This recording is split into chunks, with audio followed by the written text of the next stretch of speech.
Hey guys, Mr. Grand here, 11.4 Measures of Central Tendency, the first section of our statistics unit.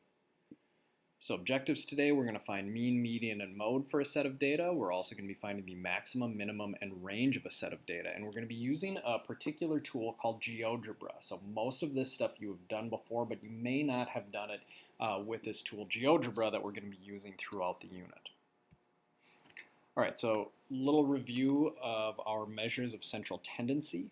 The mean, this is what we typically talk about when we say the average, the traditional definition of an average. This is found by adding all of the values and then dividing by the total number of values. This is sometimes abbreviated with an X bar, so an X with a line on top of it. Median, this is our middle value. So if it's an odd numbered set of data, so there's an odd number of values, it will literally be the middle value. There will be the same number of values above it and below it when they're put in order. If it's an even set of values, then the middle is the average between those two middle values. So for instance, if I have a very small set of data like 5 and 6, the median would be the average of 5 and 6 and be 5.5. If it was another small set of data like 5, 6, and 7, the middle value there, the median would be 6. All right, then the mode, this is our most frequent value, and it's often only one, but it's even more often that there's no mode. If you have a list of data that has no particular value that appears more than once, then there is no mode. And if you have a particular set of data that maybe there's several values that pop up 3 times, and that's the maximum number that any value shows up, then all of the ones that showed up 3 times would be the modes. All right, the other things that we're going to be looking at today, maximum, this is the greatest value in a set of data. Minimum would be the least value in the smallest value in the set of data. And the range is the difference between them, so max minus min. Now that's the one thing, mode and range are the two things, I should say, that are not going to be kind of done for us with GeoGebra. Okay, so we're going to go through an example using Snapchat scores, and these are real scores from high school students at Shakopee. We are going to look at boys and girls and see what the mean, median, minimum, maximum, and range of their scores are. All right, so there should be 2 links in the page with this video, and you need to open up both of those links. One of them is the Google Sheet that has the set of data we're going to be using for this example, and the other is to the GeoGebra spreadsheet, which you need to use and we'll be using over the next week or so. All right, so if we open up this data set, it should look like this.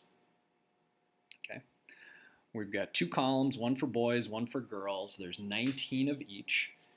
And what you need to do for this example, we're going to highlight both columns, boys and girls, and copy that. So either Command C or you can do Edit, Copy.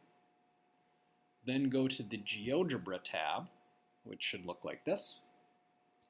Make sure that you've got the top left cell highlighted and either Command V or Edit Paste to put those 2 columns of values in there. Now for the first example, for the first part of the example, we're just going to look at the boys and we're going to record that data. Then we're going to give you a chance to try it for the girls and check to see if you come up with the same thing. Okay, so for the boys, what we're going to do is highlight this column. Now in this case, you can highlight boys. You don't have to only highlight the numbers. You can do it either way, but you can just highlight it like that. And then there's this little button up here that looks like a histogram. Let's click that and go to one variable analysis. We're going to analyze one variable at a time for this example. Now, it will automatically give you a histogram. Let's ignore that for now. We'll get into that tomorrow.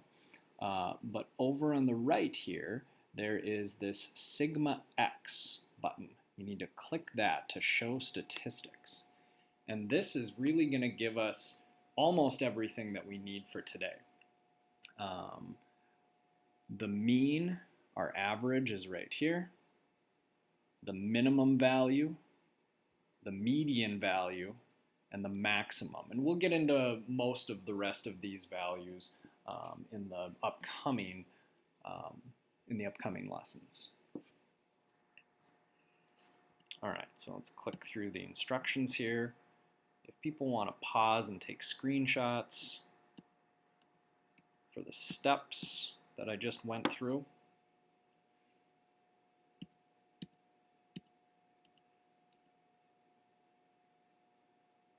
I'll just pause a little bit for each one. Okay, so these values. So these are the ones that we're looking at that we can find on the table, right? The mean is this.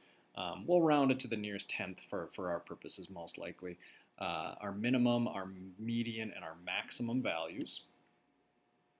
The only thing that we can't find by this is the range, and in that case, all we have to do is take the maximum value and subtract the minimum, which would be 1 million minus 1,580, and it will give us, that number, 998,420. And again, we'll learn about some of the other values in the next lessons. All right, so about 268,600, so about 270,000 was our average Snapchat score for the boys.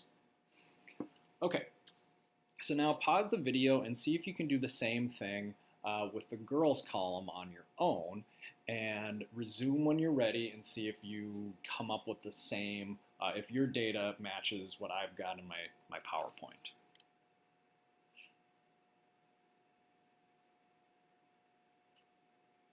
All right, so what we should have done, the same thing, just highlight the girls, graph, one variable analysis, ignore the histogram, and click stats, and these are our new values. I'll go back to here because it is a little bit bigger.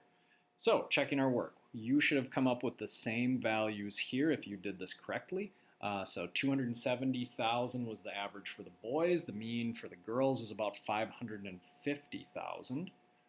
So if we're thinking about this a little bit, what does it mean to you? Think about why do you think that would be that the average girl Snapchat score was so much higher than the boys? One thing we could say is maybe that means that high school girls are more likely to use Snapchat and to be more active on it than high school boys. All right, our last example is mode. Now this data is the number of people living in the homes of 12 Shakopee students. So 12 Shakopee students, if it's the student, brothers, sisters, mom, dad, the number of, possibly a cousin or an uncle or something, or a grandma, the number of people that live in the building that they live in, that they call their home. We want to find the mode of the following data. So now if I look at this one was kind of a softball, right? If we look at this, I've got 5, 5, 5, 5, 5. There's 5 5s out of the 12. None of the other values. There's a couple of 6s here that repeat. It's surprising that there isn't another 4, because I literally took this info from real student data. So the mode is 5 because it's the most common one. All right, and I think that is it. Email your teachers if you have any questions, and have a great day.